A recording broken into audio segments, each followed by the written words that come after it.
Shivanshu recording studio बानावर किशोरगंज। जो जोगे छौड़ी छिया तारी, जो जोगे छौड़ी छिया तारी। मिक्स बाय मनी आर्या। जो जोगे छौड़ी छिया तारी, मारा के हो जइए राजा। तू बढ़ गेल भाव मार्केट में, तोर भाव होलौ ताजा। बढ़ गेल भाव मार्केट में, तोर भाव होलौ ताजा। जो जोगे छौड़ी छिया तारी, मारा के हो जइए राजा।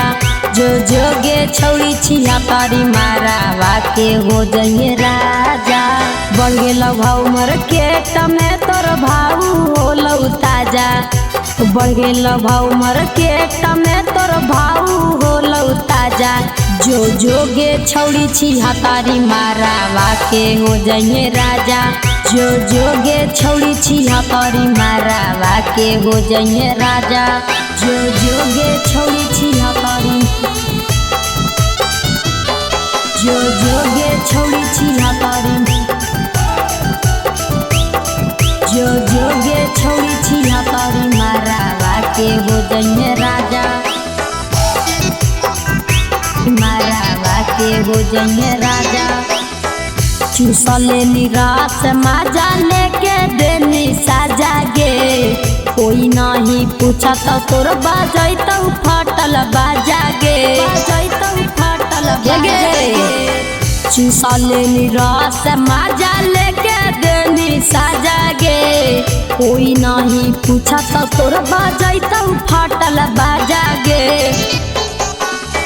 कोई नहीं देतौ छौड़ी हमारा जैसन माजा। कोई नहीं देतौ छौड़ी हमारा जैसन माजा। जो जोगे छौड़ी छिया तारी, मारा के हो जइए राजा। जो जोगे छौड़ी छिया तारी, मारा के हो जइए राजा। जो जोगे छौड़ी छिया तारी, जो जोगे छौड़ी छिया तारी। जो जोगे छौड़ी छिया तारी, मारा के हो जइए राजा। मारा के हो जइए राजा। रौशन पुजारी के हनी तू दीवाना, अब काहे देही अंकित आशिक के खजाना। आशिक के खजाना। रौशन पुजारी के हनी तू दीवाना, अब काहे देही अंकित आशिक के खजाना।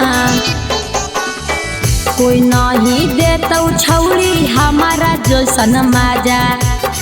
कोई नहीं देतौ छौड़ी हमारा जैसन माजा। जो जोगे छौड़ी छिया तारी, मारा के हो जइए राजा। जो जोगे छौड़ी छिया तारी, मारा के हो जइए राजा। शिवांशु रिकॉर्डिंग स्टूडियो बानावर किशोरगंज।